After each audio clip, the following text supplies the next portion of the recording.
Are you serious? Are you serious? Sitting here in the darkness, I just think it's maybe fitting reporting that Fidel Castro, the communist dictator, the murderer, the mass murderer, one of the most meanest, cruelest, abusive leaders in the history of the world, has died. At the age of 90, you can say farewell to Fidel, as Fidel Castro has died. His brother, of course, has already been running the country now for about the last 4 or 5 years, and that's Raul Castro. It's amazing. In the streets of Havana, it's very quiet. Not much is going on. But in the streets of Little Havana in Miami, Florida, they are filled with people are pouring into the streets. They're celebrating, they're dancing, they're partying because Fidel Castro has died. You know, I had a firsthand witness. When I was in Israel, a man that Jose is his name, and he's a doctor. He's a medical doctor, and he actually, I baptized him in Indiana about a year and a half ago, and then he came to Israel, and I baptized him and his wife also in the Jordan River this past week. But I sat down with him one evening and said, "Tell me, how long did you live in Cuba under Castro?" And he said, "Until the age of 40. He lived under communism for the first 40 years of his life. And he said it was just brutal. He was a doctor, and, but he had to do whatever they told him to do. People lost their businesses constantly. People were imprisoned. People were persecuted. When the revolution first began, he said, they killed all the nuns and all the priests. They locked all the church doors.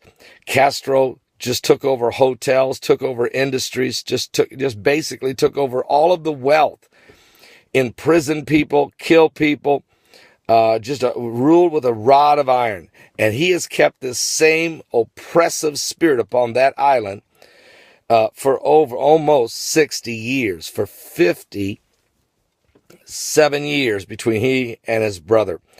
But tonight, Castro has died, and so we'll find out more. Now, you'll watch the national media. I want you to watch the mass media. And matter of fact, my friend Jose, he left Cuba because he had been put on a blacklist. Somebody had wrote anti-Castro graffiti on the clinic that he was running, a medical clinic. Soldiers came and questioned him. He said, "I don't know anything about it. I don't know who did it." And he realized then, they told him they wanted an answer by tomorrow. He realized then that he was going to be blamed for it. He got a hold of 3 of his other friends that had already been talking about fleeing Cuba in the first place, and realizing that he was blackballed and on the blacklist, they had a raft already. He said he took 20 cans of condensed milk, 20 gallons of water with lemons and limes, little bags to put their urine in so they could tie the urine up and throw it out in the ocean, because he said urine would attract sharks. And the 4 of them got on this little raft and headed for America. They were in the ocean for 4 days and 4 nights. Their raft had started taking on water. They were sitting in water to their waist. He said, "You'll find out where God is when you're in this situation."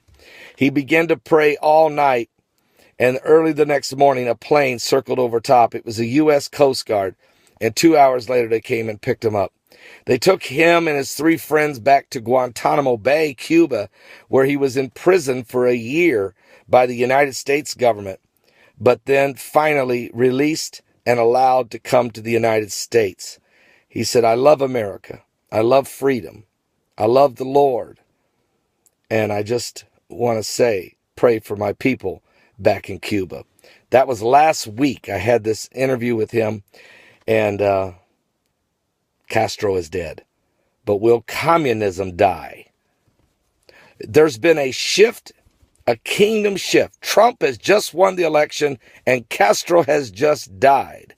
What does this mean for North America and for this entire hemisphere? We're going to have to wait and see. Something's going on, folks. Give your life to Jesus Christ. He is the way, the truth, and the life. I'll be back with more current world events and how they relate to Bible prophecy. Fidel Castro, dead at age 90. I'll be back.